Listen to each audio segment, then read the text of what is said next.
coming. Thank you for being here at this beautiful gathering that has been organized. I love this. I actually used to live in Austin for a number of years in this area, and right now I'm living up in Colorado in the Durango area, the Four Corners area. I do a number of things. I am a mycologist. I study fungi, all things fungi, fungals, all of the good things. Back in 2012, 2013, I was looking for something outside of myself that was bigger than me, and I asked the universe to show me what it was I was supposed to be focusing on. And I came across a TED Talk by Paul Stamets titled 6 Ways That Mushrooms Can Help Save the World. And I'm the type of person that I dive in. If I'm really interested in a topic, I just research. And I was like, whoa, there's way more than 6 ways that mushrooms can help our planet, and I kind of went down a rabbit hole, and I've been going down it ever since. Since that time, I have accumulated quite a few interviews, talked to experts in their field globally. I have gone on site to different farms, different conventions, and just meeting up with all of my now heroes, and so now I've collected my library is quite full. I like to share information. So I started the Four Corners Mycological Society, which incorporates the Four Corners region, all of those 4 areas, but I invite people from the 4 corners of the planet to join it. It's an educational website, or it's on Facebook. I'm also the president of our local psychedelic club. It's a nonprofit organization, and it's based around education surrounding all things entheogenic, all of these lovely topics that are becoming very, very mainstream now. People want to know. And so what I have been doing, since my documentary is not complete, but it will be soon, I have been going to various festivals, events. I put on workshops, I teach classes on these topics that I think are extremely important that we need to know about. And so what can I do as one person? I can disseminate information and inspire people to take action in ways that they feel inspired to, because we each have talents, and I like to think that we all can do our part in the perfect manner. So again, my name is Rayne Grant, so I really appreciate you guys being here. We traveled down from Colorado. My partner over here, Buddy, drove me all the way down here. Thank you.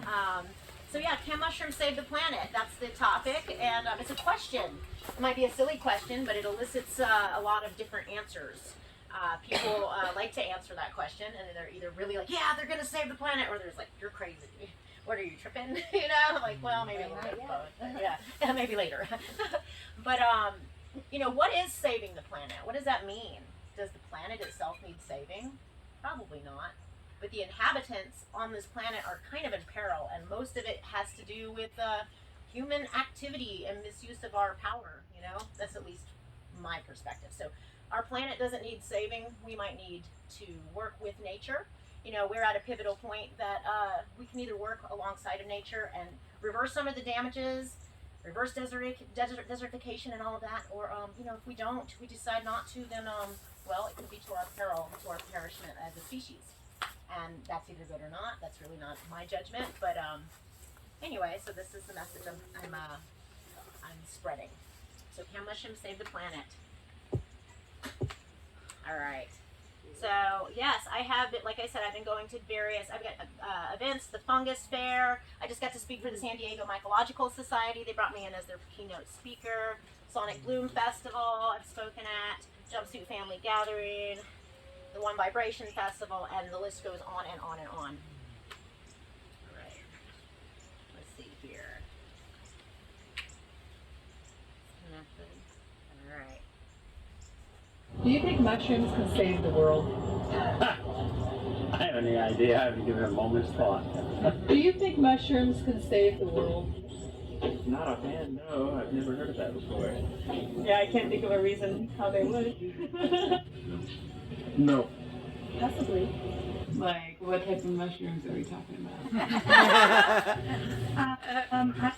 All right. So when we're talking about the queendom of fungi, I call it the queendom. Some people call it the kingdom. Because I see it as more of a feminine energy, but that's just my personal opinion on it. So I call it the queendom of fungi. You can call it fungi, fungi, whatever you prefer.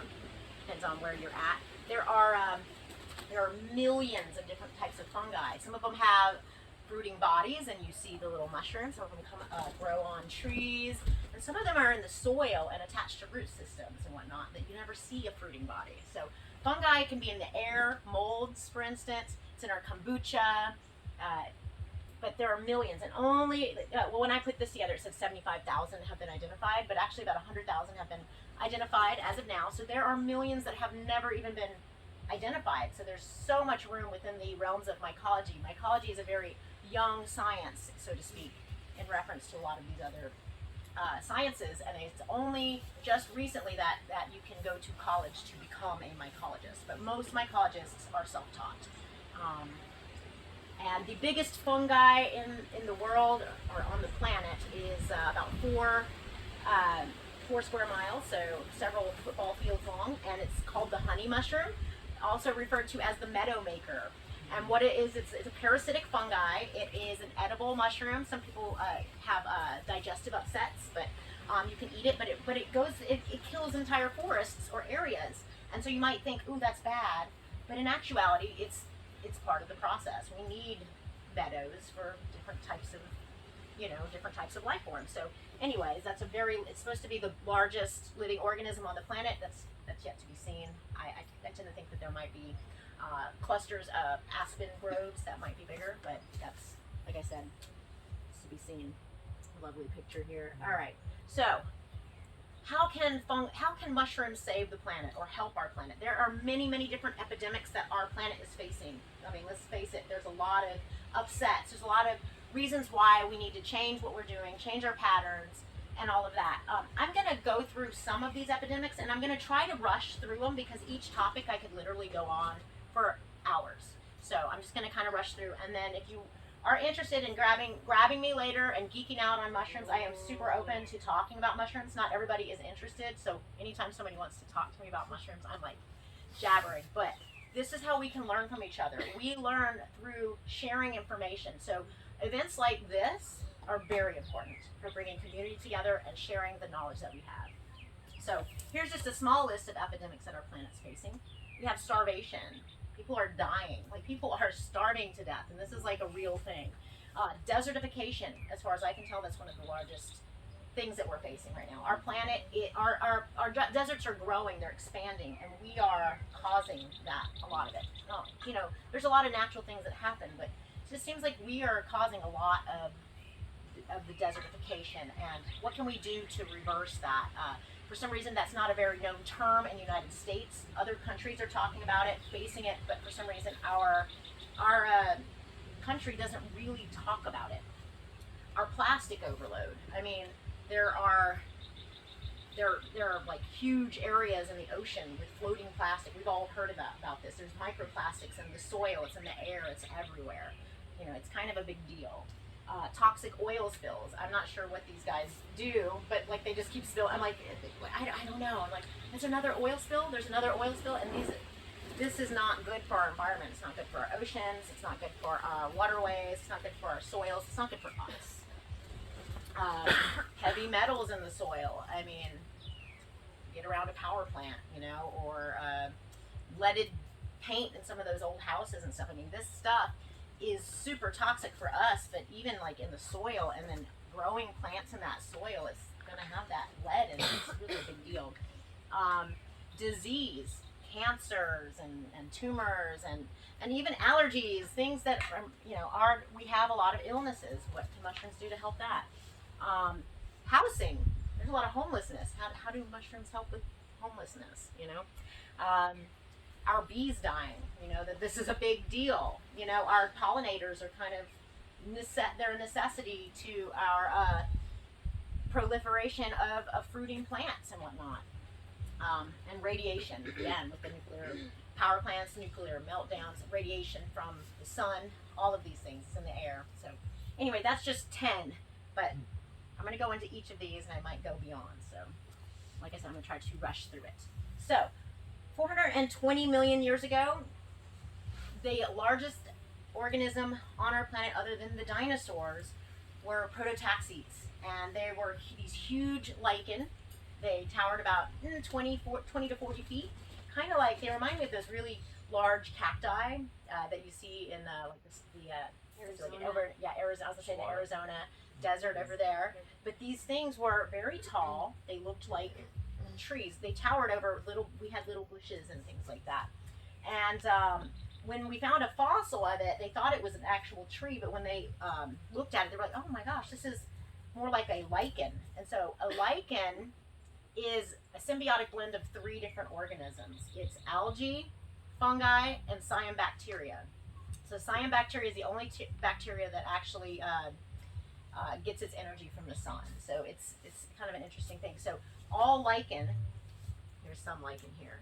This is a symbiotic blend of different organisms, which is kind of a cool concept when you think about coming together as different organisms to create something new. I just kind of really like that concept and that idea. And I can pass this around. I have some different mushrooms in here. Do you guys want to see? They are, okay, so this is a few different lichen. What's made out of it? So it's like a bacteria, cyanobacteria, algae, and a fungi. Now there are thousands of different types of lichen, and I'm not a lichenologist, but I mean there are online like Facebook groups, and I just love looking at the pictures they take. They're like, That's like its own ecosystem. it's so cool. They're incredible.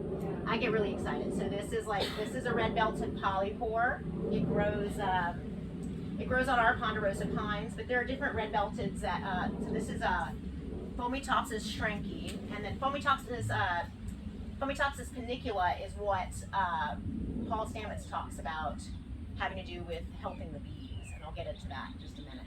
Here's another red belted. Let's see. So this, and I always like to smell these. This is a cool edible mushroom that grows in our forests in Colorado called a hawkswing. And underneath, it doesn't have gills, it has these little teeth. It's a toothed fungi.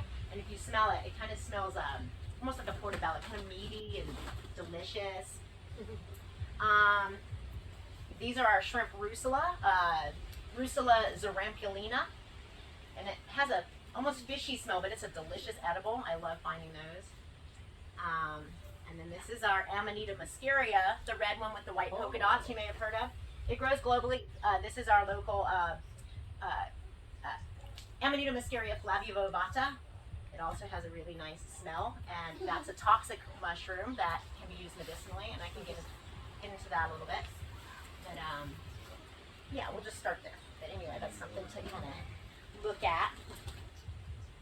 All right, lichen, a 3-way symbiosis. Yeah, cyanobacteria, algae, and fungi. Really something that we could learn from, like I said. So if you look at the creation story from the fungal perspective, it suggests that fungi and bacteria formed bonds and was able to live outside of the ocean. And there was no real atmosphere. It was a very harsh environment. It was rock. And there was some ocean, but it was very inhospitable to plants even. And these lichen creatures started breaking down the rocks and consuming the dead bacteria, because bacteria was the only thing that could actually survive. And so as it was breaking down rocks and digesting these dead bacteria, it started producing soil. So this was the very, very beginning of creating a green planet. And it is my thought that fungi are throughout the universe and do this to all of our little rocky planets and make them hospitable for green life. That is my theory. All right, what have you got here? So the first epidemic, starvation. As you can kind of conceive, eating mushrooms is a way to eliminate starvation.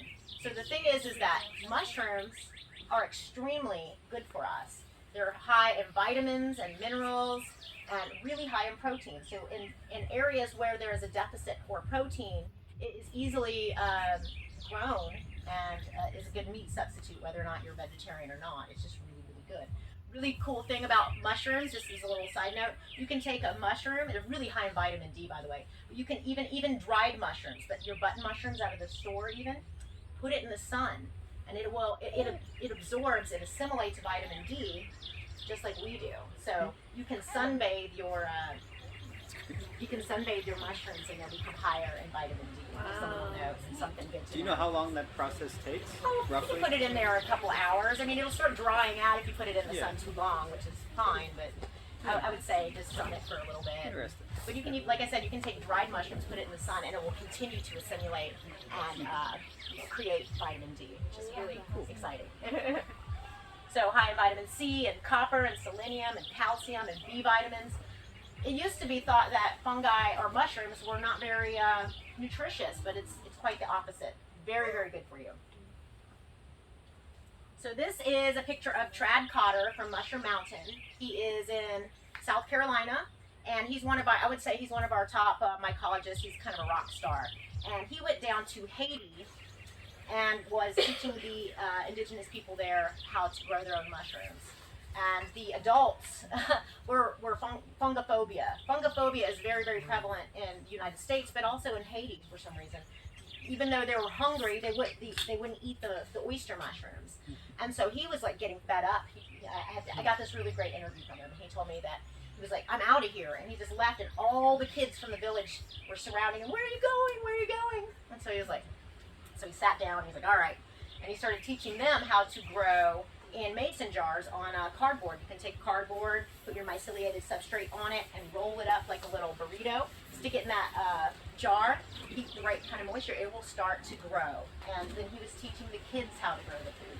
So the kids are our next generation. That's really where it's at. We need to focus on our kids and teaching them the ways of how we're going to feed ourselves, how are we going to take care of our soil, all of it.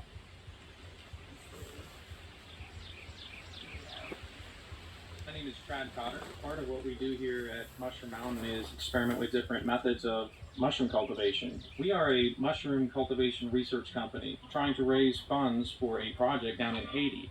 Our goal is to use this Kickstarter to bring mushroom cultivation to a culture and a society that needs food, that needs clean water, to teach this skill and this process to every villager, every child, every student in the agricultural program in Conj and Corporon. So this is our plan. Step one, we have the tools and the resources to get down there and start teaching the children in the village how to perpetuate this cardboard culture technique, and then take those cardboard cultures and expand them even further. Every piece of cardboard can be sandwiched 2 weeks later to double and triple the biomass, enough to make more spawn or enough to make pounds and pounds of mushrooms. Every little piece of cardboard can be doubled in every 2 weeks. So in the period of 10 to 12 weeks, we could be fruiting hundreds of pounds of mushrooms in just 10 to 11 weeks. That's huge. And you can keep expanding it. You can grow the substrate on something and then add it to new substrate and just keep expanding it out. And it grows pretty quickly. I mean, just to think that you can go into a space and help feed an entire village, it's like a big deal. I also have a friend by the name of Robert Rogers who was going to Ethiopia, and he was teaching the women there to do this. And then pretty soon they're feeding their families and taking their mushrooms to the market and selling it, providing more food for the area there, and then revenue. So this is cool, and it's inspiring and gives me hope. You can also grow mushrooms in your garden. You can plant them directly in the soil. There are different techniques you can use. The garden giant, oyster mushrooms. You can also get these little kits, probably like at the health food store or something, where you grow your own. And there are any number of books and videos on YouTube showing you how to grow your own food. So this is like, the information's out there, and if you want, reach out to me and I can point you in any number of directions. I'm also a moderator for the mushroom growing group, which has like 100,000 people on it right now, and everybody's just sharing what they're doing. So this is how we learn, because there's many ways to do this. This is a cool mushroom that's being grown. It is called a cordyceps. This is Cordyceps militaris. I'll show you a quick little video here. He's growing it in jars. This is William Padilla Brown, and I think he's in Pennsylvania. He's one of our cordyceps experts. Coming at you from Mycosymbiotics, and you're here looking at our cordyceps that we've been isolating over the past couple of years. We've been working here at Mycosymbiotics in New Cumberland on developing lots of commercial cordyceps strains as we've developed this handbook here. I'll stop in there. Yeah, he has a cordyceps handbook. He's just came out with his second handbook. He's very young. He's like still in his 20s, but he is absolutely brilliant. Blows my mind, and the things that he's doing. Follow him on Facebook. It's really worth it. William Padilla Brown. Another way you can get mushrooms as food in your diet is to go out foraging. Figure out, learn what is edible in your local areas. And I highly suggest joining your local mycological society. There is one for Central Texas, which I'm a part of. Like I said, I have the Four Corners Mycological Society, but if you look it up, there are mycological societies all over the place. Get a few books, go out with some groups, and start learning what's edible, what's poisonous. It's also good to know what's poisonous so that you don't eat those. But there are very few mushrooms that are actually going to kill you. They might give you a tummy ache, but they're not going to kill you.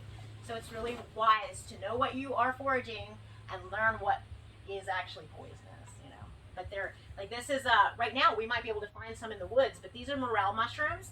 This is the blonde mushroom, or the blonde morel, Morchella esculenta, and they like to grow under downed cottonwoods, downed, gosh, we got them everywhere. So I'm actually itching, you guys, to go out, and probably after this, I'm going to put my tennis shoes on and go see if I can find some mushrooms.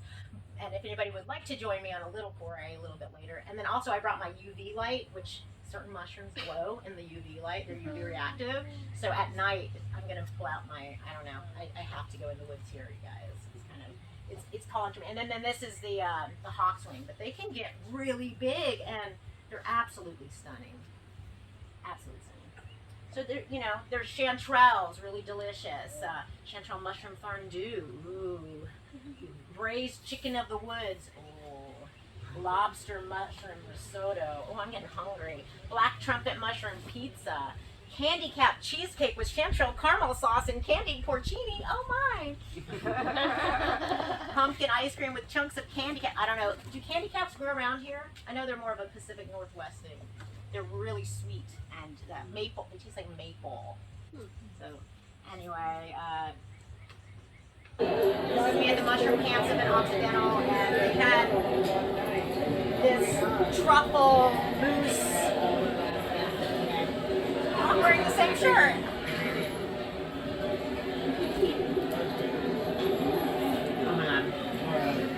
And so that's kind of a big mushroom festival. It's about 300 people, but everybody's there for mushroom reasons, and they flew me up there to do a couple of talks. I was really honored. And when's that? It is usually in January.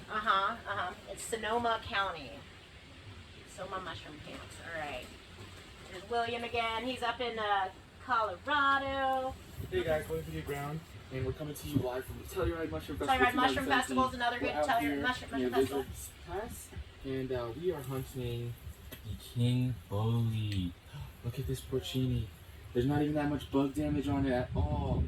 Yeah, so this is the prime reason that we're here.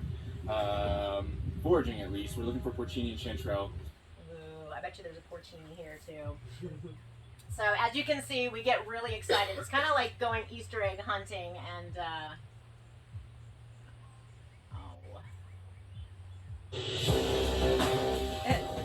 that's just my basket to me.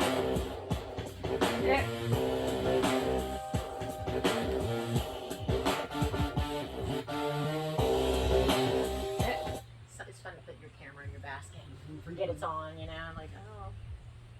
All right. This is a fun video. Have you heard of wood ear mushrooms? They like ears, and they're jelly mushrooms. And those are eaten in Japanese cuisine as a sweet and sour soup. It's really really good for you. Certain mushrooms can interfere with different medications that you're taking. So like that particular mushroom would be bad if you have a problem hemorrhaging, like if you have problems coagulating your blood. That one might not be a good one, but it's good to learn these things. So okay, the next epidemic, desertification. This is a big one to me because our planet is in peril. Now here in Austin, it's very green. We have the green belt here, and when you go out into the wilderness, you're like, oh, everything's good, but my goodness, yeah, it's really disturbing, especially seeing that our weather patterns are changing. And yes, last summer we had a lot of rain in Colorado, but we've had fires, so many fires, and which is part of the natural process, but you know, we're deforesting a lot of areas to have monoculture and mining and all sorts of things, and it's causing areas of the planet to heat up faster than they normally would. So desertification affects every single person on this planet, and it's kind of a big deal to me. I don't know if you've ever seen the movie Tank Girl that came out in the 90s, and she was like a badass, right? And there was only one company called Water and Power, and the whole planet had turned into a desert, and there was only one company that had control of all the water, and so she was out, you know, to take back the power to give the power to the people. But anyway, I think about her when I think about desertification and how really it's important for us all to be aware of it. Now, what is a myco-hero? A myco-hero is someone who works with fungi in order to reverse desertification and bring life back to the soil. You can take completely compacted soil, dead soil, and bring it back to life with certain fungi and bacteria. They really work together. Johnson's Sue. If you're interested in learning more about compost tea using the Johnson Sue method, I highly suggest looking it up. It's very fungally based as opposed to bacterial based, because I guess if there's more bacteria, it becomes anaerobic, which is more dead organisms as opposed to living organisms. So that's just something interesting to look more into. Mycovermiculture. If you're familiar with any permaculture terms, vermiculture is utilizing little worms in the soil, you know, earthworms and other worms, and they, they poop and they make like lots of really healthy soil. Well, mycovermiculture is utilizing both mushrooms and the little vermin together. So they love oyster mushrooms. You can take your compost, like any lawn clippings, things like that, food waste, and you inoculate it with oyster mushrooms or another fungi. You know, there's several funguses that will eat it, but what it'll do is it'll break it down into soil. But the little worms, they freaking love it, and they go crazy in there. So if you want to produce new soil really, really quickly, utilizing, mycovermiculture, it's a thing. And it's like nature does this by itself, but if we put our hands on, it just happens so much faster, and we can create soil in places where there is no soil. It's kind of a big deal. All right, so using permaculture techniques to reverse desertification. If you're familiar with the term swale, so there are berms and swales, okay? So in permaculture, they talk about food forestry, planting forests that are all food plants, and you terraform the earth in a certain way, which it has like a berm, which is like a bank, and a swale, which is like a ditch, okay? And I don't know if you can see this here, but in the ditch, you would bury, so I have done this on small and big scales, and you use hugelkultur, which is like you're burying limbs and logs and anything that, like leaves, you bury it and you inoculate it with your wood-loving mushrooms, whether that's oyster or King stropharia or any number of them. And so what happens is it creates a spongy environment that keeps the moisture in longer, and it allows something that can be super dry otherwise it creates an ecosystem, and you plant these trees and bushes and you create an ecosystem that takes care of itself. Something that you could walk away from for 80 years, literally, and come back and it's still going, and it's a food forest. But utilizing the mushrooms to create soil, but also there are these other types of fungi called mycorrhizal fungi. Some of them attach to the root systems, and others embed themselves into the root systems of plants. I think it's like 95% of plants have these mycorrhizal relationships, and you can promote that in your garden or just in general, but it does it naturally. And so what it does is it's really intelligent. It has a relationship with, say, this tree right here. If we looked at the even underneath where we are here, there are roots, and off those roots are these little white tendrils of mycorrhizal, and so they will communicate with the tree, and the tree will go, I need more calcium, or I need more phosphorus, or whatever, and then that fungi will go out up to like 30 or 40 feet and find it from rocks and other things and bring it back to the plant, and the plant gives it sugars. So they have this like exchange, and I think it's quite lovely. But the fact that it does it naturally, and the fact that if we put our hands on it and initiate it, it happens a lot more quickly. This is some grass with the mycorrhizae on it, and this is just in nature. So it just shows you if we promote it, it takes off. All right, so this is, I don't know if you can really see it, but I'll explain to you what's going on here. As above, so below. When we look to the sky, it's similar as to what's going on underneath our feet. And you see these patterns in nature, okay? Like this is mycelium. This is a computer simulation of the internet, which is very, very similar to mycelium. And then this is looking from space, looking down at London and Tokyo. The way that we set up our cities is very reminiscent of mycelium. It's all very interesting patterns, and it's something to pay attention to. The mycelial web, the wood wide web. It's said that our entire forests everywhere on the planet are connected by mycelium. Even underneath the oceans, they're now finding that there is mycelium that is connected under our oceans. And I'm like, what? So it is all connected by this mycelial web, and it interacts. And the cool thing about mycelium is it interacts very, very similarly to our nervous system. And if you look underneath certain types of gear, you can see the electrical pulses in mycelium, and it looks like our nervous system. So it's very likely that fungi are the protectors, they are the guardians of the planet, this planet and perhaps other rocky planets. All right. Plastic overload. How do mushrooms help with plastic? Well, there are, there's these two huge, islands of plastic just floating in our oceans here, and it's quite large, and I'm sure it's even getting bigger. I don't even know if some people have used different bacteria to help degrade the plastics, but there are certain mushrooms that have been found to actually break down. It degrades like plastic. So what it does is it breaks down the polyurethane in plastic and then allows it to break down a lot faster. So something that might take 5 years, 100 years to degrade, literally starts to break down in a matter of like weeks. So it's a huge difference. And you're like, oh, well, this is a no-brainer. We need to be utilizing these techniques. Now the fungi mutarium. These guys, I believe they're in Denmark. They were utilizing a fungus to break down plastic and turn it into something that is edible. Now, me personally, I'm not sure if I feel comfortable eating it, but I might try it, but I think it's an interesting concept here. We eat mushrooms, they eat us. Yeah, they eat us. We all eat each other now, depending. So this is a very odd thing, but I think there's so much room for our growth and experimentation as to what we're doing. Like, why not?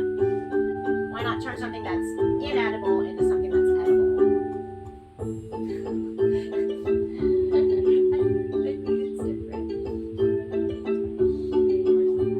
So that doesn't look very delicious to me, but whatever. Mushroom batteries. Who here has heard of mushroom batteries? Heard of tater batteries. Ooh, I like that, tater batteries. So so they use portobello mushrooms. Okay, so what happens is that you can utilize. So it says they used portobello skin, and it's very porous. And so over time, let's see, synthetic graphite with mushrooms are a good alternative to see because they're porous. Yes. And so what happens is because they're really high in potassium, which is like a kind of salt, it becomes more and more porous, which is weird. You would think, okay, what does that mean? But actually, over time, what happens is the battery becomes stronger rather than degrading. So I'm like, ooh, why aren't we using mushroom batteries for everything? I know when they came out with this about 5 years ago, I was all super excited, but I haven't really heard word about it. And I'm like, well, why aren't we using these batteries? I think it's a good idea. It's just a good idea. So biodegradation of polyester and polyurethane. Yes. So there's Pestilotiosis microspora. So when I first started studying this, that was the only mushroom that they knew of that biodegraded polyurethane. But now they've found like over 50 species at this point. So I bet we're just going to keep finding more and more of that. So my postulation is that yes, even if we kill off all of the human species and we have a plastic overload, most likely fungi are going to come in and clean up after us. So, you know, we might as well work with them to go ahead and start the process now. There's a lot of science papers on this. Let's see, this was... New research suggests a fungus could be key to ridding the earth of plastic pollution. Pakistani and Chinese researchers say they've recently discovered a fungus which actually feeds on plastic trash. The fungus, which was found in a garbage dump in Islamabad, Pakistan, breaks down plastic by secreting a certain enzyme. What's more, the process only takes a matter of weeks. According to the World Economic Forum, the fungus, which is usually found in soil, is also capable of living on plastic surfaces. Researchers say the discovery could be crucial to reducing landfill wastes and preventing plastics from entering the ocean. People, it's a big deal. And you can go on Amazon right now and order a little syringe full of the spores right now. Wow. Mushroom packaging. So taking the place. So not only do they break down plastic, but we can utilize them in place of plastics. So Ecovative, I had the honor of meeting with and getting a really great interview from Sue Van Hook. She's the owner of Ecovative, and she's really passionate about what she does. But they make these packages that you can grow the mycelium in any shape.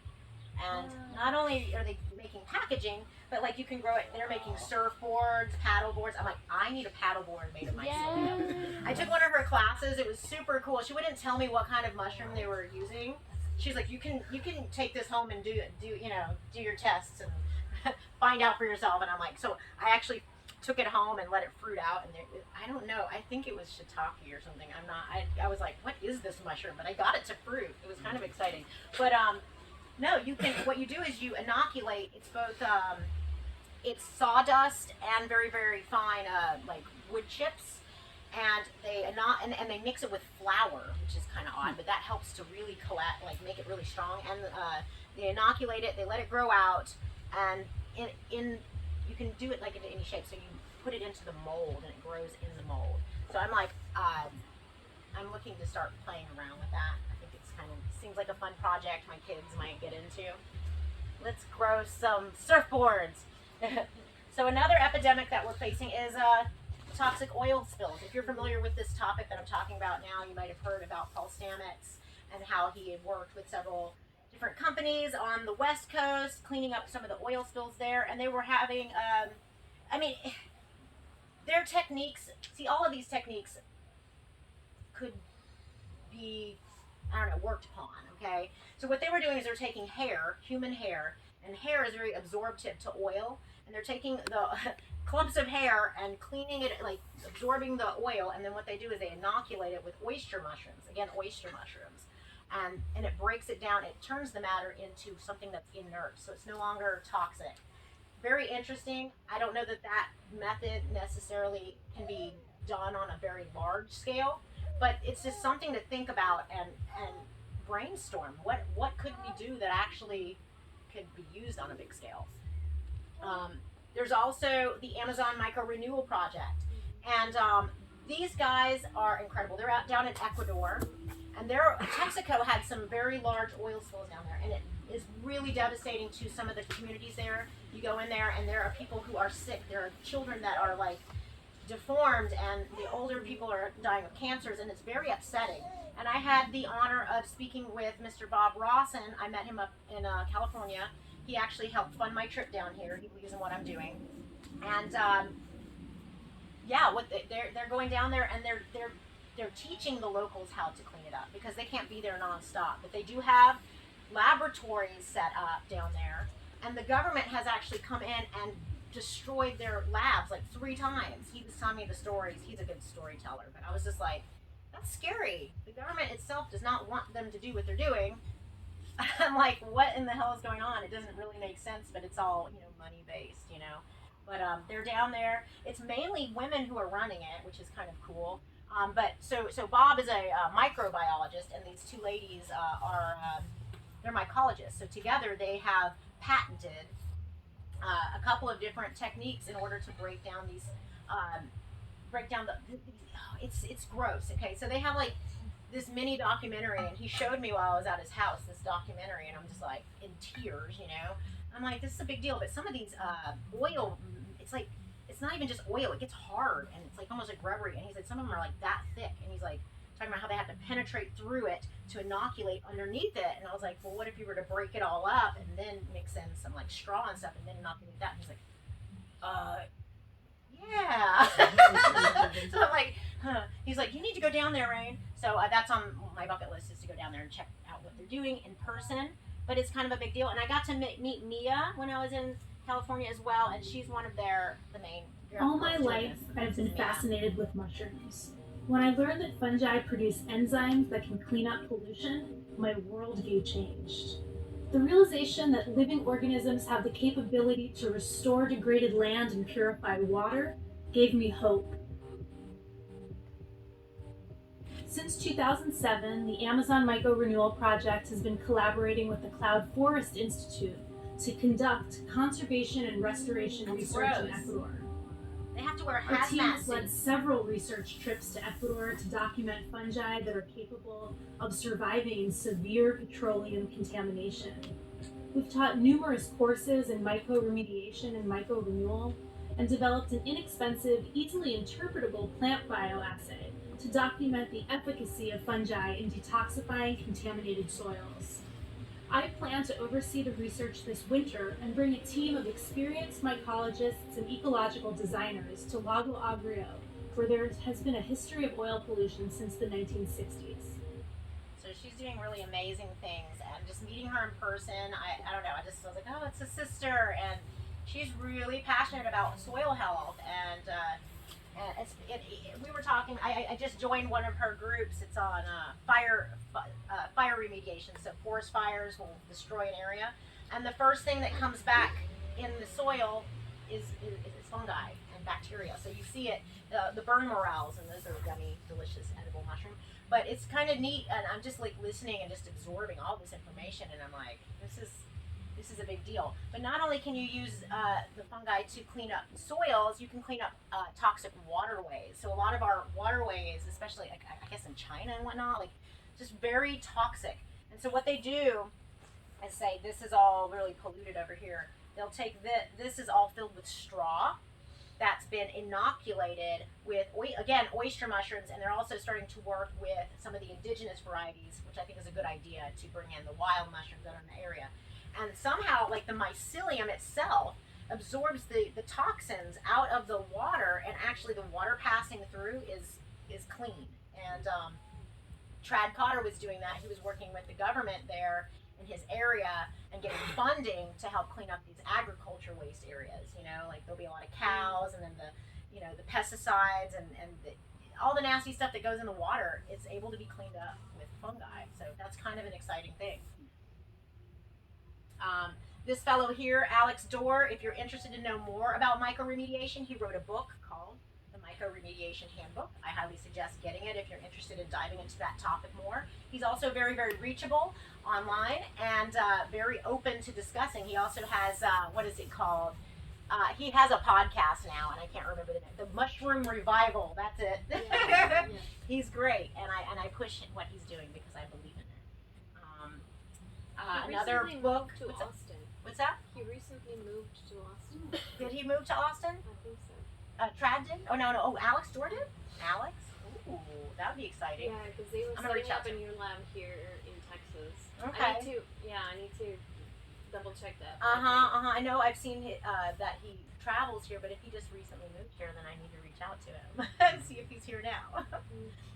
Another book on mycoremediation that I highly suggest is all written by Trad Cotter. It's called Organic Mushroom Farming and Mycoremediation. So he just kind of covers everything, and it is quite an extensive book. Another book that I highly suggest is Radical Mycology. So Peter McCoy with Radical Mycology, he has a gathering like this, but it's all based on mushrooms, and he does it every other year. And it's called the Radical Mycology Convergence, and they have it in a different location every year. So if you're interested in connecting more with that, look him up, look up Radical Mycology, and get in the loop that way. And okay, so another epidemic is disease, cancer, illnesses. I highly suggest getting the book Fungal Pharmacy. It's this big, thick Bible of a book by Robert Rogers, and he's like one of my heroes, and I just absolutely adore the man. He lives in Canada, and he's an herbalist, and he's been a mycologist, and he's probably in his 70s by now, but I really look up to him. And then also Medicinal Mushrooms by Christopher Hobbs. If you want to learn more about healing yourself with mushrooms, you can also reach out to me. Radical mycology. Okay. Oh, mycosexuals. What are we talking about? What does this have to do with anything? I don't know. Mycosexuals is a group on Facebook, and get all sexy with your mushrooms. I don't know. People are really freaks, you know. Oh my God, what are they doing? What does that have to do with saving the planet? I just don't know. Oh, okay, I'll show you guys this. This is just for shock value.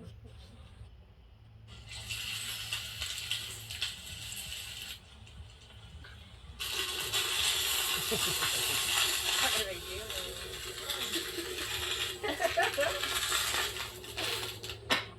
Okay.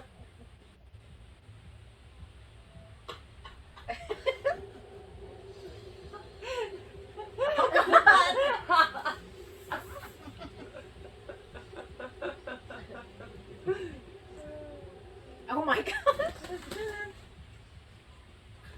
All right. Okay, that's enough. That's enough. Oh, it's. Love it. I showed that in San Diego, and there was this little old lady. She's like, "Oh my!" It's like, "Oh my God," but she liked it. So, okay. So this is lion's mane mushroom. If you're familiar with it, Hericium erinaceus. It grows on trees, and it's incredibly good for not only our brain but our nervous system, and it actually helps us to grow new nervous tissue. I work with this mushroom extensively in some of my products with the Colorado Mushroom Company. But I am just showing, so this is the mycelium, this is the actual mushroom, and then this is the cerebellum in the brain. And I'm like, kind of interesting that they have similarities there. There are a lot of mushrooms that are really, really good for your brain, such as reishi and chaga, psilocybin, that's a psilocybe cubensis, Amanita muscaria, and many, many others, cordyceps.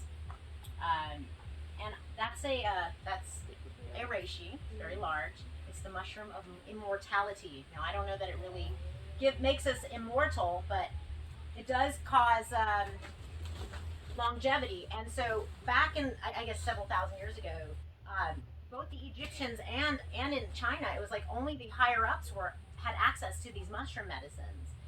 It makes you think clearer. It makes you, it takes away foggy brain. These things are like really incredible for so many different ailments.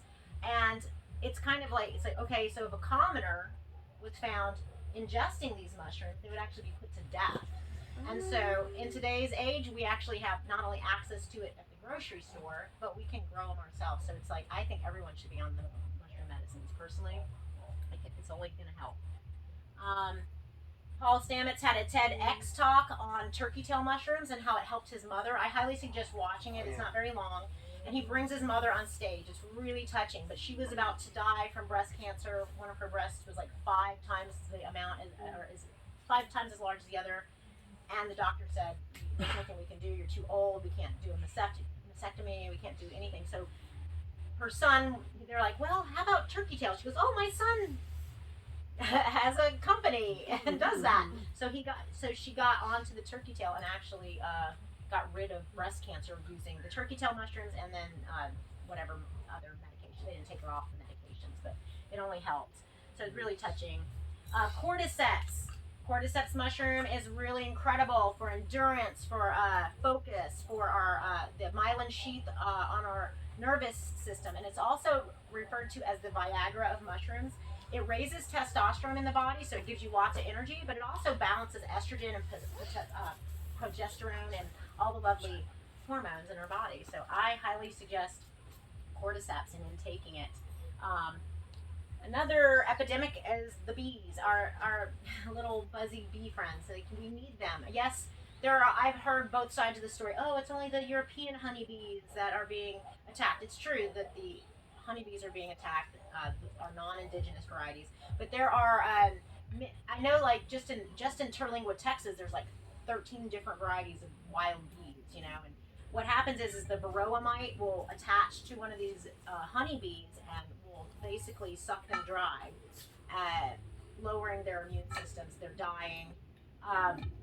And these varroa mites will also catch rides on the bumblebees and the wild bees as well. And even though it's not an epidemic with the wild bees, it's still affecting them.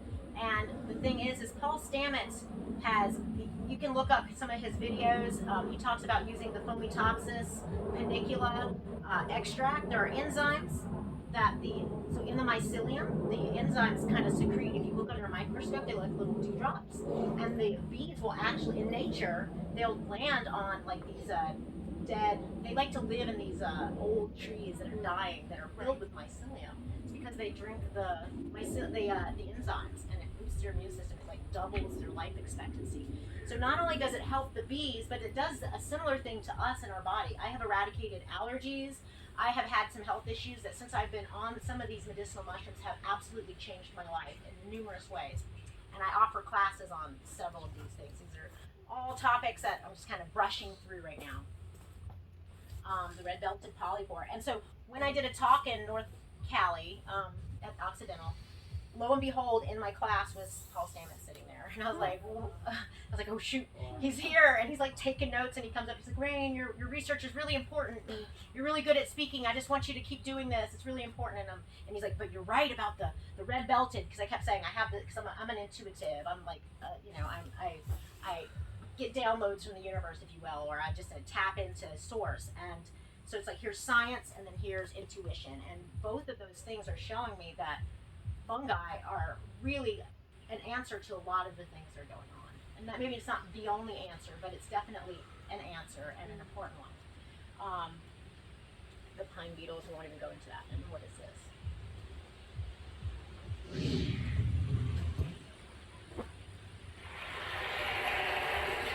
And as Lenny alluded to, I really believe the solutions are literally underfoot. And they're also endemic to our culture. How many of us read Winnie the Pooh to our children, or some of you the young people here knew about Winnie the Pooh going to rotted logs to go after the bees? I'm thrilled that I've made this discovery, and I'm also frightened. How is it today that I'm the first one to have made this discovery? We scoured the scientific literature. We had mycologists and entomologists. They've gone to hundreds of conferences. No one's ever mentioned this, even a whisper of it. Bees are attracted to rotting logs specifically for the immunological benefit. As part of their host defense of their immunity, they're just not going to a rotted log just because they want to be in a rotted log. There's species specificity factors here that can upregulate their immune system, give them a host defense antiviral shield, allow them to detoxify toxins, and they allow them to be better pollinators. Thank you, Paul. Can mushrooms save the planet? You know, it's something that I am trying to spread the information. And, you know, I have access to a lot of information. You can reach out to me personally. And if I don't know the answer, I can point you in a number of directions. And I know who to connect you with in the mycological community globally. It's like a mycelial web, and it's really a beautiful thing. And here's Mr. Stamets. Hi Rayne, I applaud your efforts on making your film and how mushroom can help save the world. And it's just wonderful that people are waking up to the fact that these solutions are literally underneath our feet. And I call it hiding in plain sight. Hips, you know, we are hipsters, right? We have solutions hiding in plain sight. And it's great that there is a chorus of people that are joining the cause because the planet needs us. And thank you for doing the work that you're doing. Take care. Bless you. Save the planet. Oh, orgasm. Okay, we'll go into that. That's a different class. Look at this cool little. This is it the witches? It's not the witch's broom. It's witch's butter. Do you guys have witch's butter here? I was in the Pacific Northwest, and they're jelly, and they're gooey, and they're edible. They're good for your gut, so you can eat it raw. It's one of the few mushrooms you can eat like raw, and it's not going to give you it actually helps your digestive system. But I'm like, oh my gosh! Ooh. There are lots here. They There- grow close to the beauty berries. Oh, beauty berries. Yeah. I need to know more about them. Okay. So the heart and brain connection. I want to go into this real fast, and there isn't a class after this. So if I bleed over the hour, feel free to leave if you need to, but I'll just talk as long as it feels right to you. But the heart and brain connection. So we talk about psychedelic mushrooms like psilocybin, psilocybe species, and even Amanita muscaria. It's a totally different creature, but most people think about psychedelics and psychedelic mushrooms with having to do with our brain, like our perception, things like that. We think about brain health. But in actuality, our entire nervous system, down to our fingertips and toes, as we age, our nervous systems degrade just naturally. And so utilizing some of these mushrooms to not only reverse that, but kind of keep we can grow new nervous tissue. Why not stay really healthy? And most of our issues are derived in the nervous system. Without a healthy nervous system, everything else kind of it starts to degrade and shut down. I started studying the science of the heart. If you're familiar with the science of the heart, it talks about our heart being even more electromagnetic than our brain. So we retain memories and information in our brain, and this is our machine.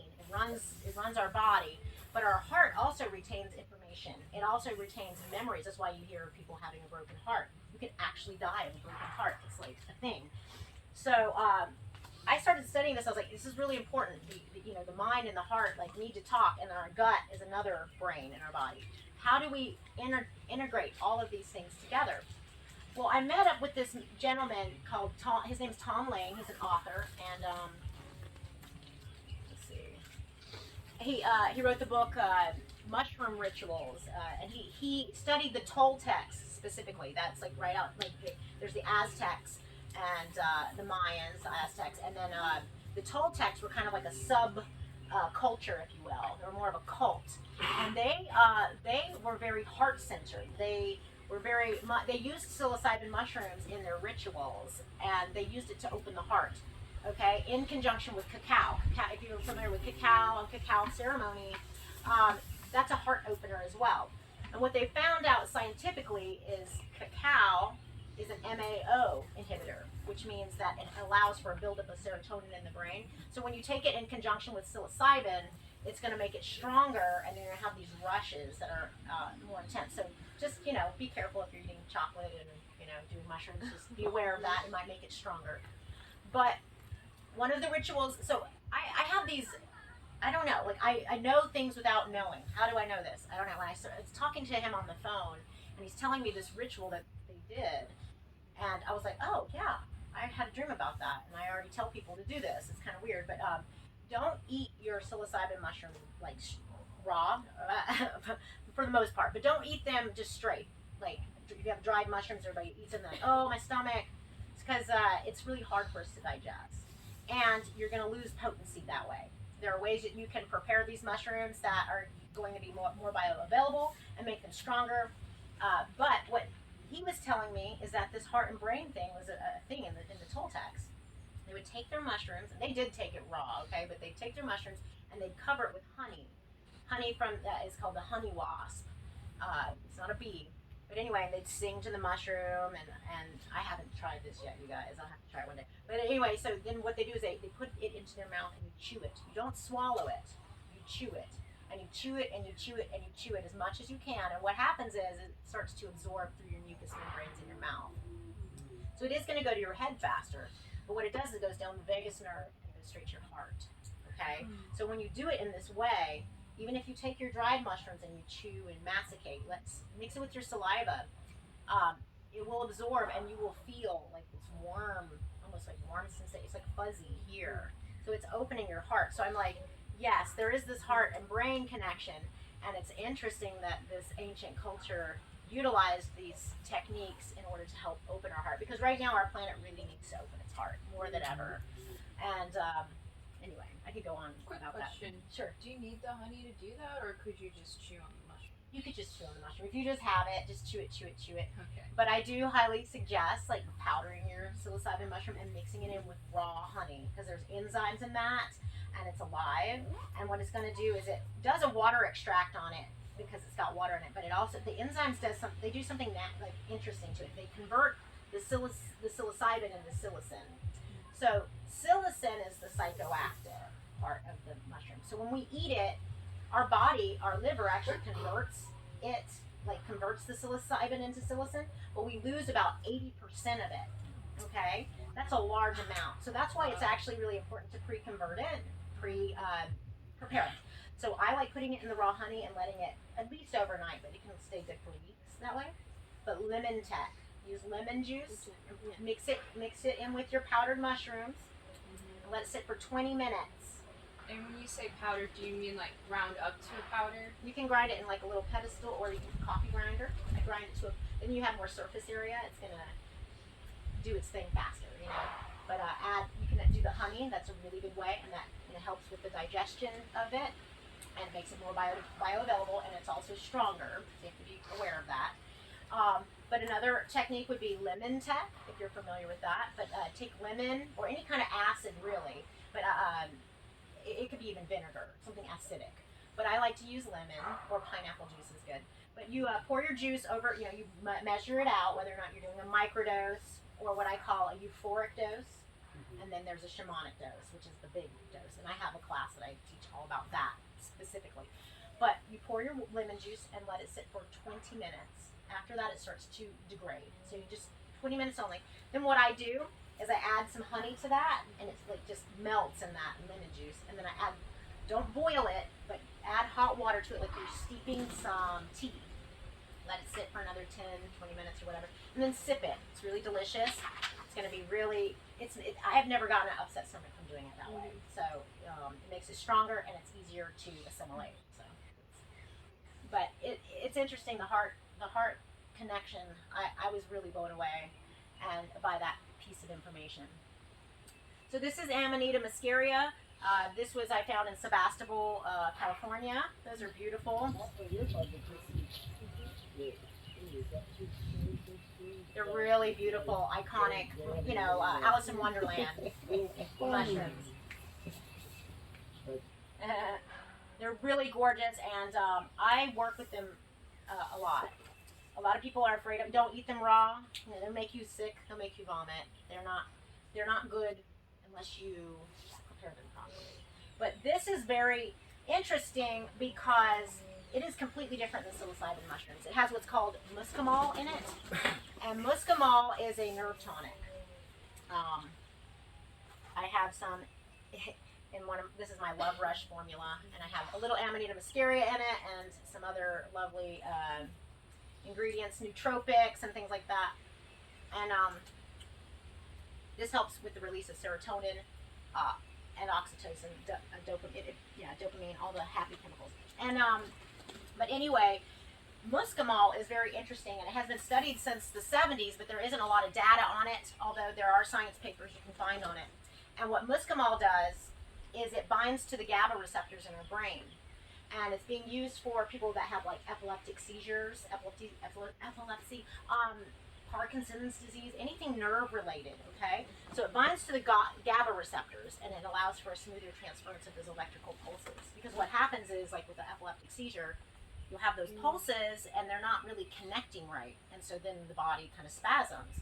And that's kind of a big deal. So this muscimol is being studied and they're isolating it.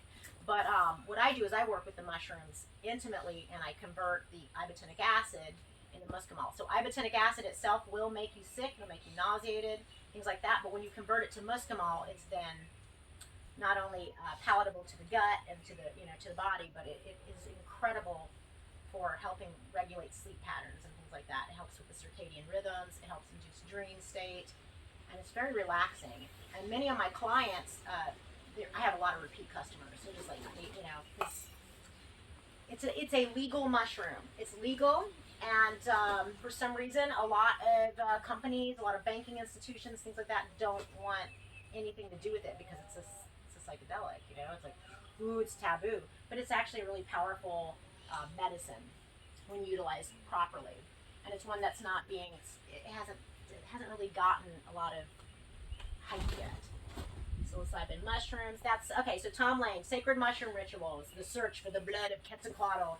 So he is a character. He lives down in Florida. I went to the Georgia Mushroom Festival last year, and he came, and I got to meet up with him, and I got a great interview from him. Very quirky guy. He kept taking mushrooms, and I was like, okay, he's just tripping the whole time. I'm like, well, I really want to get an interview from you, like.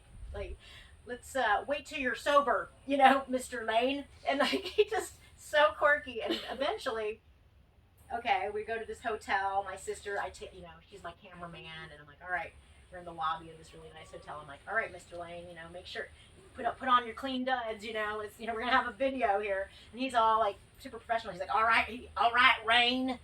This is how he talks. All right, Rayne, do you want a microdose? I'm like, oh no, sir. Let's like wait till after the interview, please. And he's eating it. I'm like, damn it. So like halfway into the interview, he starts getting all starry-eyed, and he's like, Rayne, the Toltecs didn't just do spiritual rituals; they did sexual rituals too. I'm like, that is a conversation for another time, Mr. Lane. But I'm like, interesting. I might need to know more, but not from Mr. Lane. Sacred. Okay, so it's called the ritual of the deified heart. That was what the Toltecs called it. It was all about opening our heart chakra. He lived down there, and I think he said he went to Colombia, and he was there for about 20 years studying there.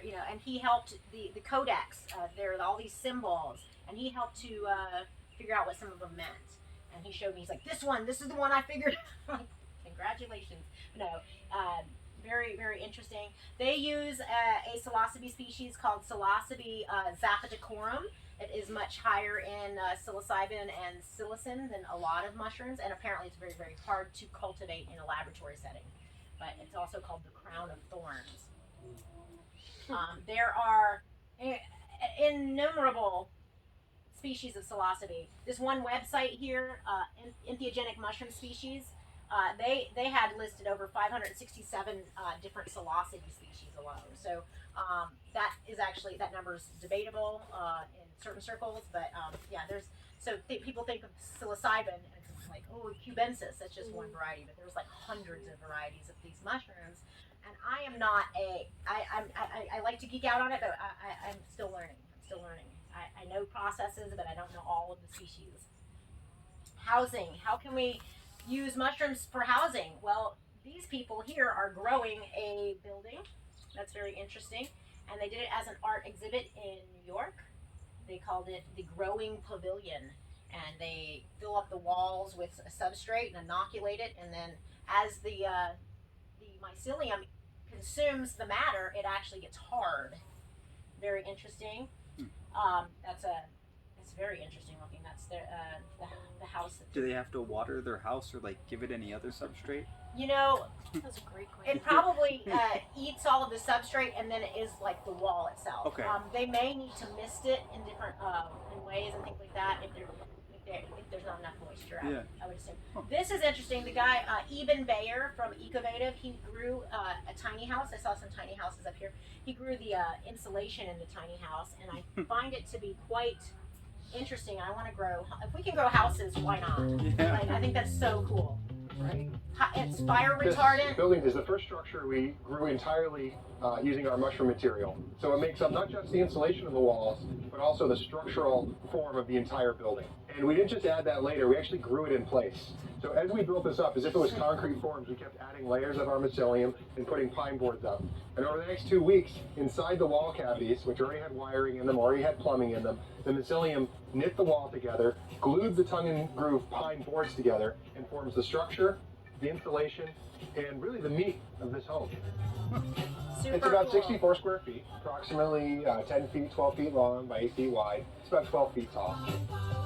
So that's cool, and that's really small. That's small scale. But we can do it on a big scale. My son Aaron went to he went to a mushroom cultivation course with William Padilla Brown and Trad Cotter, and they were talking about how when you utilize this type of insulation in the wall, if you have damage to your wall, you can actually regrow. The wall will try to regrow to itself, and if you like promote that, you can.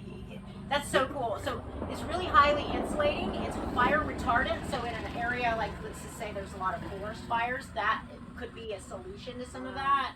And it also keeps cool air in. So, and what's interesting is I also found it's very buoyant, so it floats. So I don't know, floating houses? No, I'm just kidding. Mushroom furniture, you know. I mean, people are doing cool stuff. Okay, how to make a mycelium brick. You guys check this out. This guy is a trip. So this is a different technique because they actually kill the mycelium, but it makes it very hard. Step 1. Collect the mushroom sample.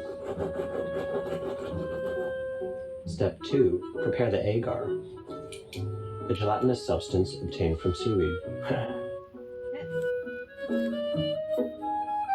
Step 3. Place the mushroom tissue into the agar plate to grow. Step 4. Prepare the substrate for mushroom expansion.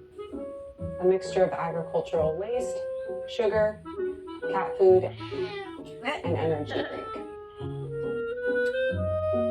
Step 5. Place the mushroom mass into the substrate and allow it to increase in volume. This will take 3 to 7 days. Step 6. Remove the mushroom mass from the jar. Break it up into pieces and place it into a brick mold. Step 7. Remove the brick from the mold and wait for it to strengthen. This will take approximately 1 week. Step 8. Once dried, put the brick into an oven to kill the organism. The mycelium brick is now complete.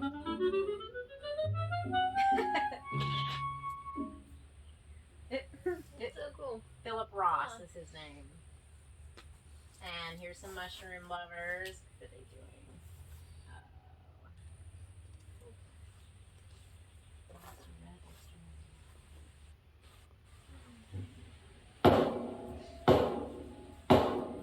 So that's a mycelium brick that he's using. It's pretty strong. So because you've got this, I nearly broke my arm. it's And the mycelium, mushroom it's all is doing knit, fine. and it becomes really hard. It's a very strong material. Mushrooms are one of the greatest transformers of material on the planet. They're the primary recyclers. Mushrooms are breaking down dead organic matter and turning it into a mineral again. They are just this tiny little part of this huge organism that is called mycelium that lives underground. I get really excited. Animal cruelty. You know, there are people who are actually. Msc.D is one of the companies that's utilizing mushroom materials to use instead of like to make mushroom leather, mushroom cloth, mushroom textiles.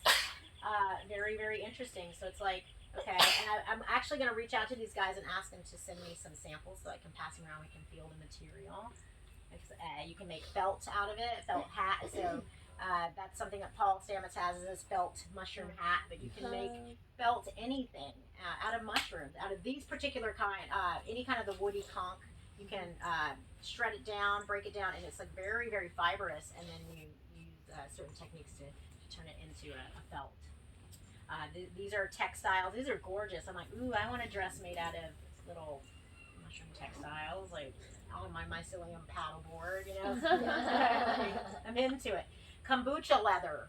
That's interesting because, like, you know, on kombucha, they're the mothers, and what do you do with it? Well, those are edible, but if you dry them out, you can actually utilize it as a leather. And they were making these shoes, and I'm like, ooh, do they get gooey?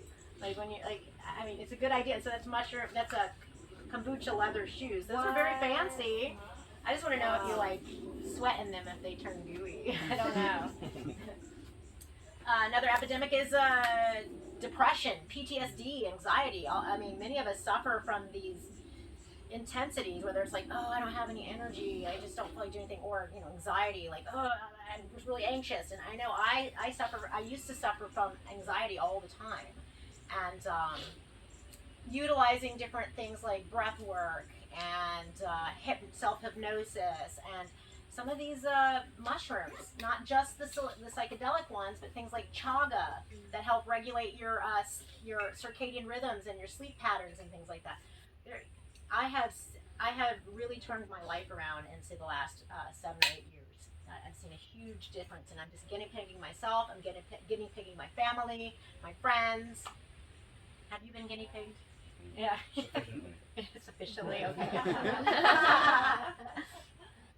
But you know, psilocybin is now mainstream. You know, people are talking about it. It's becoming decriminalized and legalized in different areas, and the FDA is now working on making it legal for use in depression. But I have seen it work in numerous numerous clients. I have an older daughter who's like 20. She started getting depressed, and I said, "Hey, you want to take some mushrooms? You know, this micro." She's like, "Sure," you know. And I mean, it's just like, just a tiny bit. She didn't even feel it. She's all of a sudden like just so happy, and I'm like, "How are you feeling?" "I feel great. You want to paint with me?" And I'm like, "Yeah, absolutely. Let's paint." You know, like that's really awesome. But no, I've seen it really help people. My mother, she's been suffering from like foggy brain, and she has thyroid issues and things like that. And I said, "Mom, will you be my guinea pig, please?" And she's like, "Absolutely." So we have her on this regimen of many different tinctures, many different mushrooms. But then we started microdosing Mom, and she is like, when I see her, she's chipper and like It's a great band name, Microdosing Mom. Microdosing Mom. I'm telling you, we should all microdose our moms. But it really, I mean, it just, I was like, wow, my mom was like really forgetting things, and just in the last month, I've seen a huge difference, and I'm like, that's big. I've heard that you can't microdose every day because you will develop a tolerance pretty quickly. Is that true, and how routinely do you recommend it? So, personally, okay, so I have some different stacks, and I have another, I have several stacks. I can email you a list, but so you do build up a tolerance to the feeling. So, like, if you were to take it every day, you would stop being so sensitive to the psilocybin, but it would still be working on your nervous system. You just wouldn't be perceiving the psychedelic parts of it. But I do, with any kind of regimen, whether you are exercising or anything that you're doing daily, it's good to break it up. So like Paul Stamets says to take it 5 days on, 2 days off, 5 days on, 2 days off. I'm more of a proponent for feeling out what your body is telling you to do. Like, feel into it. When I'm microdosing, I might microdose one day and then I might not do it for another 7 days. But I would say if somebody is having chronic issues with like depression, do it at least 3 days in a row. Take a few days off. You know, let your body regenerate. And some people, it's about a gram or less that is a microdose.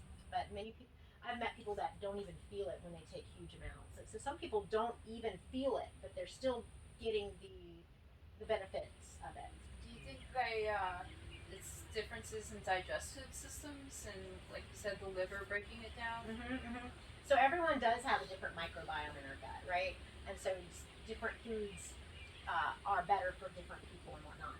So some people might be able to take that mushroom and get more out of it than say the next person. But overall, so the chitin in any mushroom, whether that's a white button mushroom or porcini, the chitin is very, very hard for us to break down in our guts. We have, I believe the enzyme's called like chitinase or chitinase or something like that. It's produced actually in the saliva. And even that it's not enough to really break it down enough.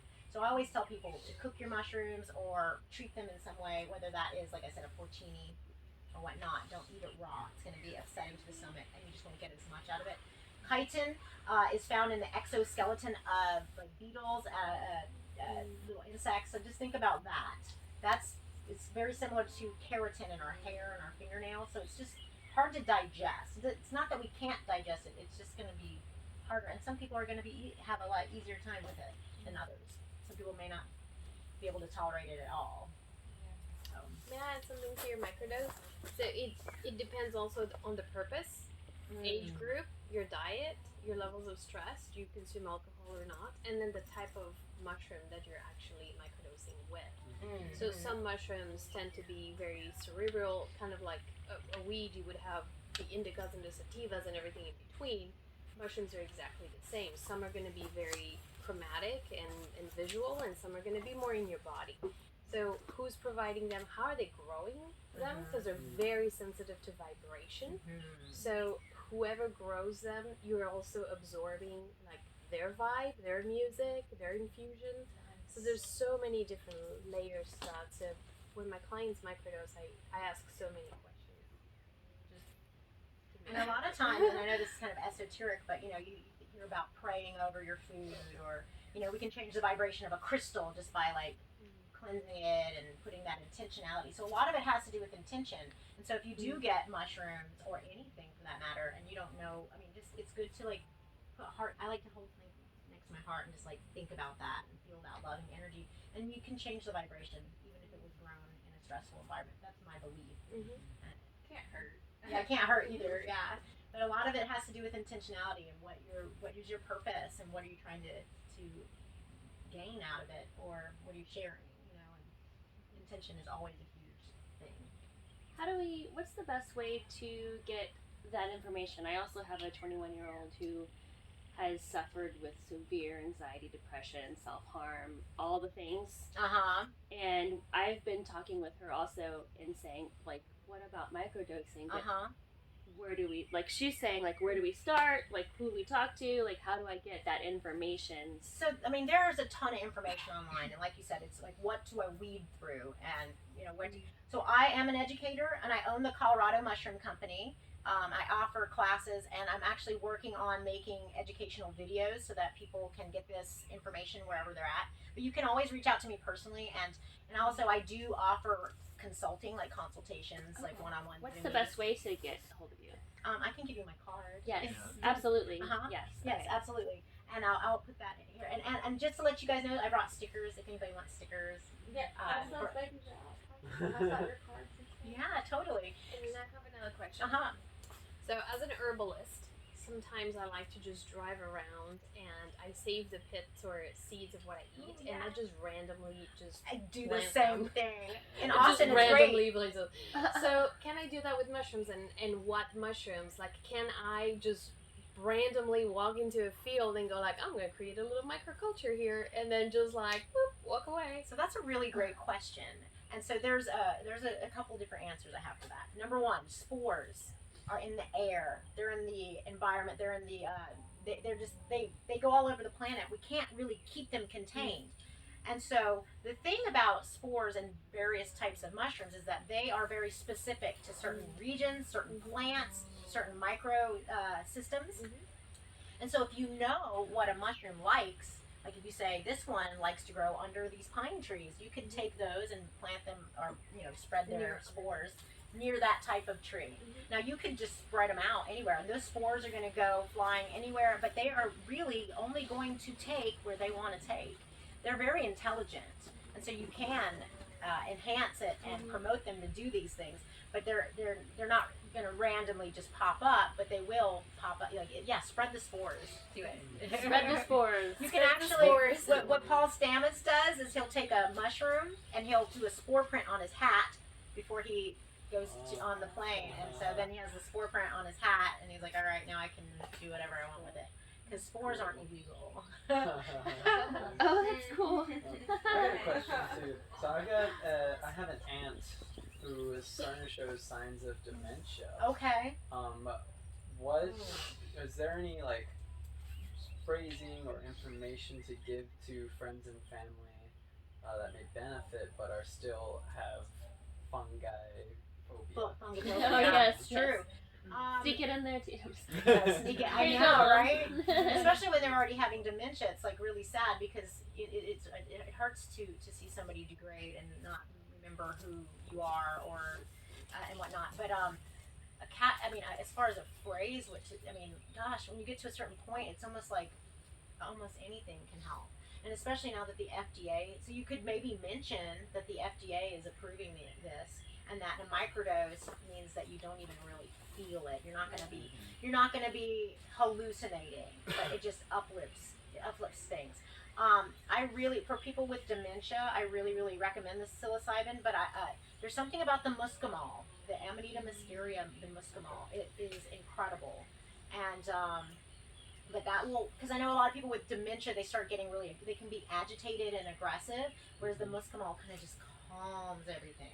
It doesn't in large amounts, the muscimol will put you to sleep, or you just pass out, go to sleep, and wake up going, I feel really refreshed, and I learned something, but I'm not sure what it was yet, and that would be in the tea. But no, I would mention that the FDA is working on legalizing it, and that this is a new therapy and has been used by ancient cultures. So yeah. Now, whoever makes the capsules, could they add lion's mane to it?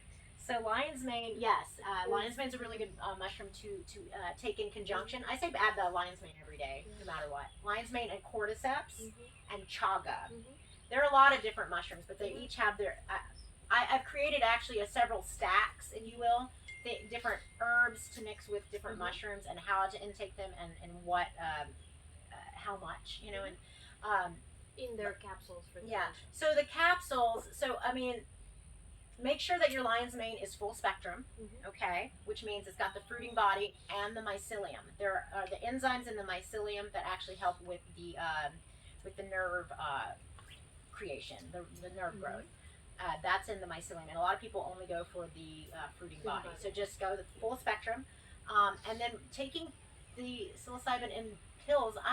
I try to kind of urge against it, just because, like what I was saying, it's harder to digest. And you can take those little tablets and open them up and then add your lemon juice and your hot water and honey and drink it that way. And that's how I tell my mom to do it. But some people just want to take that pill, which is fine too. Two questions about lion's mane. One, I think the leading brand that sells lion's mane is called Ohm. Do you recommend them? I work with him, yeah. Okay. Yeah, Steve Farrar and his wife, they're really wonderful out of San Diego. And when I went to San Diego, I went and met up with him and got a great interview from him. And he took me on a tour in his very large laboratory. His autoclave, like, which is kind of like a pressure cooker, it was like nearly the size of this yurt. I was like, I hope that doesn't explode, but it was incredible. He is really great. He grows on oats. He really believes in oats and something about the fermentation process in the oats and the enzymes that are released. He wouldn't go into great detail about that, but I was like, but no, yeah, Steve is great. Second question about lion's mane. Since it's a nootropic, is it safe to take at night, or will it keep you up? So not all nootropics are stimulating in the way that, like, say, caffeine. Or say, I work with phenylethylamine, which is like a bliss chemical from chocolate. You know, I've got some different formulas that I make, but no, that's not stimulating in that way. It's you know, you can eat it as a food and stuff, but no, I have not found that lion's mane is stimulating. Although it is stimulating nerve growth, I haven't found that it wakes me up. Maybe because your body detoxes when you sleep. Maybe it's actually compounding. I have a story about that. My ex's kid is nonverbal autistic, and whenever I was with him, he was like, 2.5, I think, for 4 years old, and he couldn't walk, he couldn't balance anything, and I was on babysitting one day. I'm like, well, that's not home. I'm putting a tincture full of lion's mane in this kid's bottle. And the next, not a whole, it was like maybe 3/4, so it's a lot for a kid. But the next day, like, he literally started walking. What? Even just the one? That's amazing. Yeah. So cool. And then his dad was like, what the fuck? And I said, oh yeah, I put some mushrooms in your kid's bottle last night, hope you don't mind. And he's like, keep doing it. Yeah. Wow. Yeah. But it helps his motor skills a lot. It's incredible. You caused a miracle. I don't know if I call it that, but yeah, that's a miracle. That's miraculous. That's beautiful. I thought that would kill me. It's like, you're like, I haven't thought of this before. And I'm like, yeah. That's beautiful. And because I make a lot of dual extracts, which is alcohol and water, and so, for some kids, like a little bit's fine, but I actually put my powder into raw honey.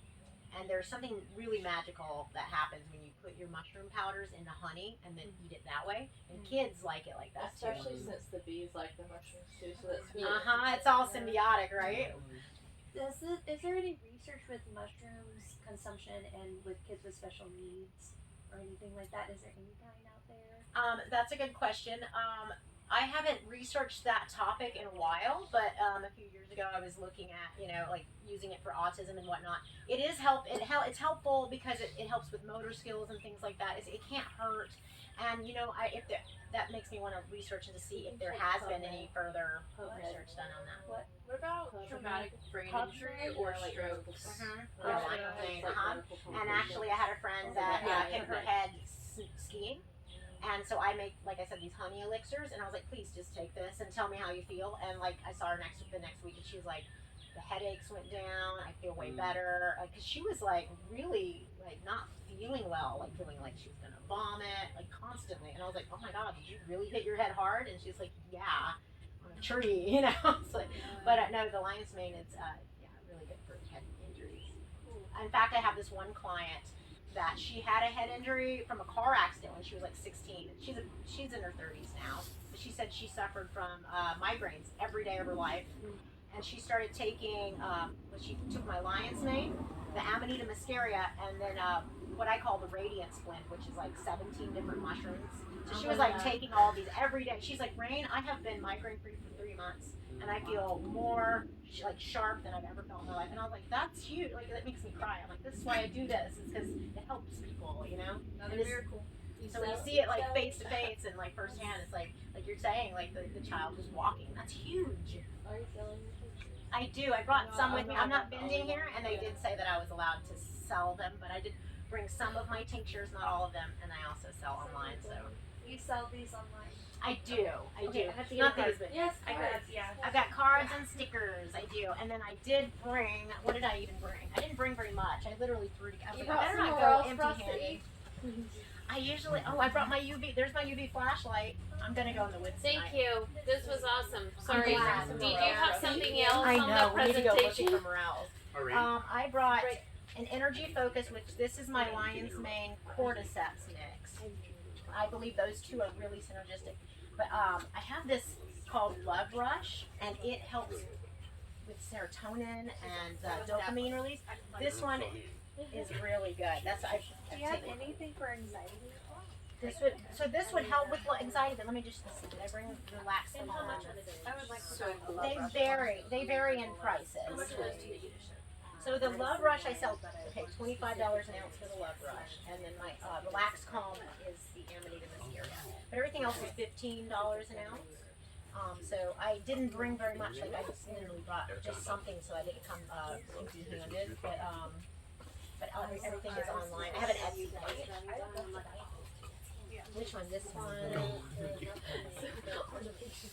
see. What did I bring? It's the energy focus. That's lion's mane and cordyceps. Look at you, little guy. I know. Oh, big guy. Love Rush. Is that the only two I brought with me? Yeah, these are the only two I brought. And so most of them are 2 ounces. It's running low on 1 ounce bottles. Okay, I may not have brought that one, which is unfortunate, but I do sell it online. online. It's on This your is more for what? So this Love Rush has Amanita muscaria in it, but it also has like maca and ginseng, and it has phenylethylamine, which is the lowest chemical isolated from chocolate. Okay. And then it has alpha GPC, which is another nootropic, just things that really it enhances your ability to focus. It brings the energy up, but then it also relaxes the nervous system. So it's like a really not. Me and my sister have been making these formulas, and they're kind of about So $15. So it's $15 an ounce. So these are 1 ounces, and that's I know it's kind of I'm sorry. Love Rush is 25 an ounce because these are. So I'm an 25 an ounce for the Love Rush. Energy Focus is 15 an ounce, so that's a 2 ouncer. I wish I had more 1 ounces. So that's a good question. I have Venmo, or I can take cash. I didn't bring any change or anything like that. There you go. Okay, you want a Love Rush? Or you wanted a 2 ounce bottle of it? Oh, do you have, well, if you have a 2 ounce of the Love Rush, then I'll pay so then I'll just give you another 2. Depends on how you pay. So that's a 2 ounce. I love, yeah, so that's fine. I'm just gonna give you another 2 for the 2 ounce. Okay, that's 16. I can get it. Let me see. Yeah.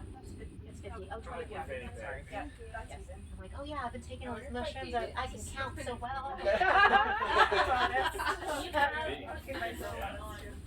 I do have Venmo, and so I can probably.